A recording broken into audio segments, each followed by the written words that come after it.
Next question है हमारा, why it is necessary for a constitution to place limitation on the rulers. हमारे constitution में ये जरूरी क्यों हो जाता है कि पावर्स रूलर्स के ऊपर लिमिटेशन लगाना। मीन्स वैसे ही जैसे हम लोग पढ़े ना कि बाउंड्री सेटअप करके रखना, वही चीज़ों की जरूरत क्यों हो जाती है। Can there be a constitution that gives no power at all to the citizen. क्या सिटीजन को कोई पावर नहीं दी गई है? तो इसका आंसर क्या होगा? इसके आंसर को हम लोग देखते हैं। So it is vital for a constitution to place limitation on the rulers to prevent the rise of authority authoritarianism और द डिक्टेटरशिप। ये पावर इसलिए नहीं दी जाती है क्योंकि हो सकता है कि अपने पावर के ऊपर क्या अपने को डिक्टेटर बना ले, अपने आप को क्या समझने लगे, डिक्टेटर, उससे बड़ा कोई है ही नहीं, ऐसा मानने लगे। सो विच कुड इन डेंजर, इससे क्या हो सकता है, लोगों का जो फंडामेंटल राइट है वह कहीं ना कहीं खतरे पर आ सकता है, इन डेंजर हो सकता है। And such constitution ensure that government does not pass law that infringe upon the basic fundamental rights which is guarantees to all citizen। और ऐसी चीज़ों पर ये लॉ भी नहीं पास होती है जो हमारे गवर्नमेंट के, जो हमारे फंडामेंटल राइट को कहीं ना कहीं वायलेट करती है। तो such is the right of freedom of speech. जैसे मान लो हमारा एक राइट है, हमारा एक फंडामेंटल राइट है, राइट टू फ्रीडम, जिसमें फ्रीडम ऑफ स्पीच आता है, फ्रीडम ऑफ एक्सप्रेशन आता है, फ्रीडम ऑफ ट्रेड्स यूनियन और मेक एसोसिएशन आता है। And these right are safeguard in the constitution. ये कहीं ना कहीं कॉन्स्टिट्यूशन में एक हमें सेफ गार्ड महसूस कराती है। ओके, तो under this specific circumstances like the national emergency, ये क्या होती है, रिस्ट्रिक्ट होती है, कहीं ना कहीं बंद हो जाती है। कौन कौन सी चीज़ें, जैसे मैं आपको फिर से एक बार बता देता हूँ कि जो आर्टिकल 12 to 35 हमारा फंडामेंटल राइट को दिखाता है। किसको दिखाता है बाबू? फंडामेंटल राइट को दिखाता है। आर्टिकल, एक सेकंड, यहाँ आपको दिख नहीं रहा होगा, एक सेकंड,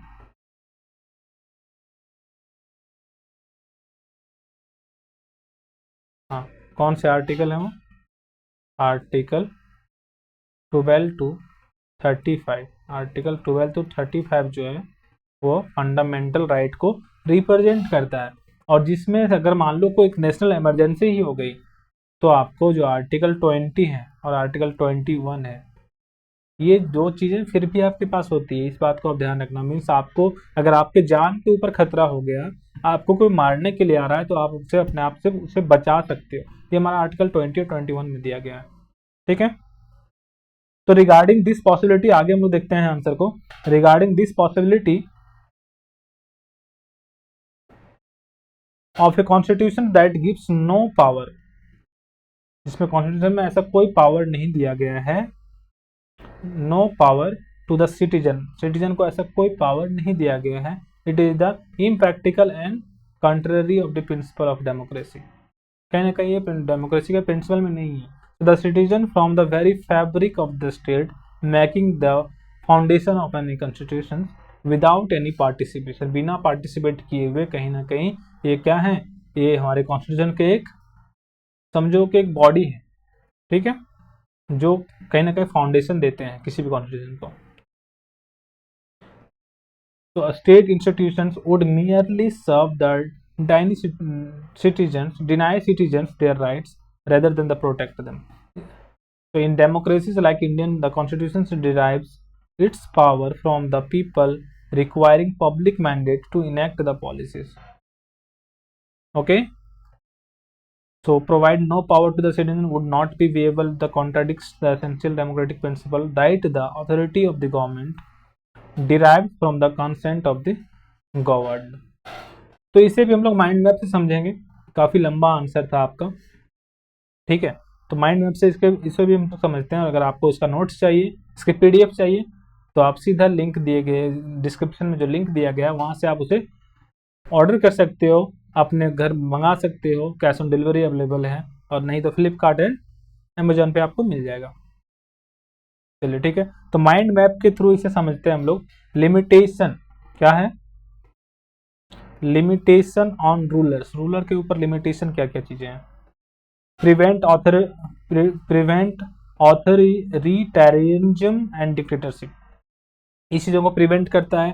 कि वो डिक्टेटरशिप ना बन जाए। ठीक है। Safe guard again unjust law, जो लॉ हमें मान लो ऐसे लॉ हैं जो जिसको सेफ गार्ड करता है अलग अलग लोगों, मान लो कि एक फालतू लॉ आ गया जो हमारे लिए हमारे हित में नहीं है, उसे उसके अगेंस्ट ये क्या करता है, सेफ गार्ड होता है एक तरह से। प्रोटेक्ट फंडामेंटल राइट, हमारे फंडामेंटल राइट को भी प्रोटेक्ट करता है। ठीक है। चलिए नेक्स्ट है हमारा पावर ऑफ सिटीजन। सिटीजन के पावर क्या है?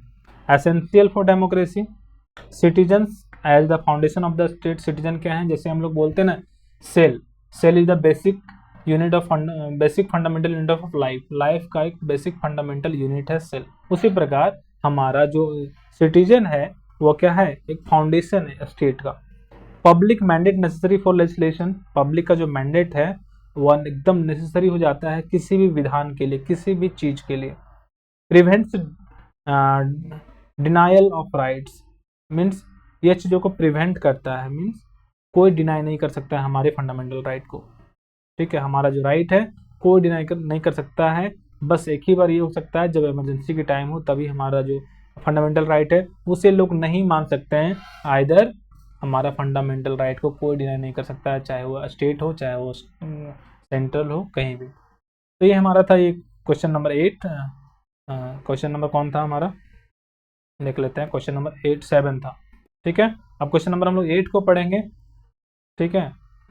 क्वेश्चन नंबर 8 को पढ़ेंगे। इससे पहले आप लोग वीडियो को लाइक कर दीजिए, एक सब्सक्राइब कर दीजिए, और अच्छा लगा तो बेल आइकन भी ज़रूर दबाना।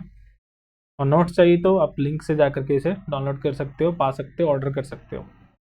ओके।